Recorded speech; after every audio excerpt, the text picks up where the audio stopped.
tool that I use to help me generate qualitative research designs. You can also design quantitative and mixed study if that's what you're going to do.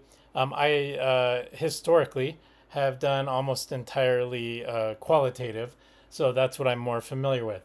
Um, you don't have to use this tool, but I'm hoping after my demonstration of it that you'll fall in love with it like I have. And like I explained when I showed you the similar literature review tool, this was designed, this Hopscotch model was designed by my friend and colleague, Dr. Ivan Jorin Avellan at Kennesaw State University. Um, and this is kind of designed after the name in Spanish, Rayuela, is named. It's a book, novel that's kind of like a choose your own adventure novel. And Ivan, when he wanted to create something like that for methods sections of papers, created this wonderful tool. My other goal is to be as quick as possible and allow you to play with it as you see fit for your own assignments.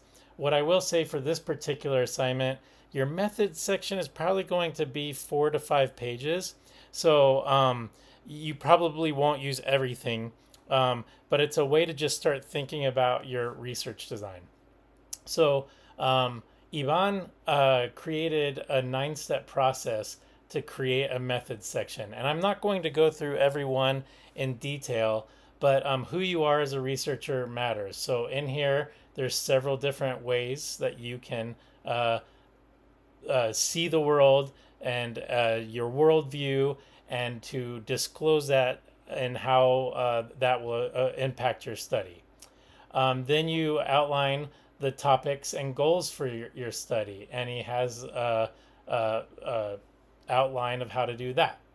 Um, then you outline your conceptual framework, and don't let the stunning visuals overwhelm you. There's a step-by-step process I'll show you in a second. And then what I'm hoping that you get really excited about and spend the most time on for this particular course project is the research design. And he goes through and gives you many of the common research designs and explains them. So if you want to do narrative research, some of you, I think that might be a good fit. Here's how you do it. I don't think talking to you, we have any phenomenologies, and I don't think you have time to do ethnography. And at this beginning stage of your research, I might encourage you to not go grounded theory. But some of you might do a case study where you study just an individual school or an individual set of classrooms, and you want to do a case study design. Many of you, I think action research is designed for and by educational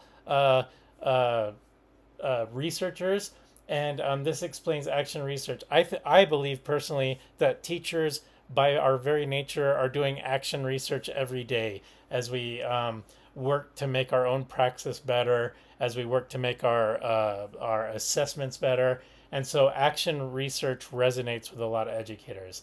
I would say that many of you would fall into this tradition.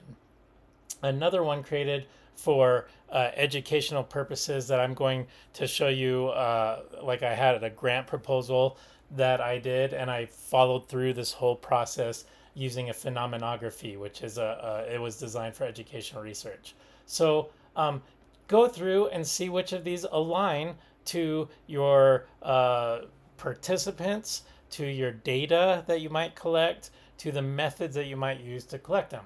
And this helps walk you through that. And I'm going to show you that in a minute. And then your research questions, your data gathering methods, how you'll analyze those data, how you'll ensure trustworthiness or validity, and then ethics. And so many of you, I think, will like the idea of this tool that is the visual representation. So and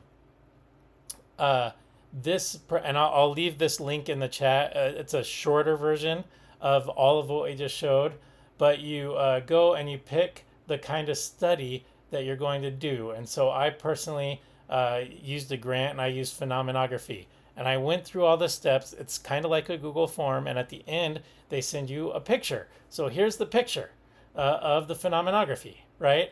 And here's me, and here's the context, and here's all the little parts that I filled in. And it gave me this beautiful graph, and I could see this being in many of your studies. And I just went through and I filled in the information. I used an old grant just for fun and developed that. Now, if you go through the whole process, I'll show you where to do that on the previous page. If you went through and did the whole process right here, at the end of filling that out, and I use the same grant just for fun to give you a visual representation, you will get an amazing outline of your research. And so I just filled in the different parts just to give you kind of an idea of what happens. And at the end of this, I have a wonderful outline of, and I have resources to go to find more about phenomenography and to find seminal studies in it. And I just think that this is an amazing tool, Hopscotch. And so whether you go the route of I'm going to go for the simpler visual outline to try to think through what I want to do for my methods, or what you want to go through and have every single step created so you have a more rich and complete outline. I think either of those will help. Now remember, for this project, it's only going to be 4 or 5 pages, so the whole 9 steps might be a little much, but I do think they'll guide you into things to think about and how to prepare a method section for your paper, given the constraints of the participants you have, the data you have access to, how you'll collect and analyze those data.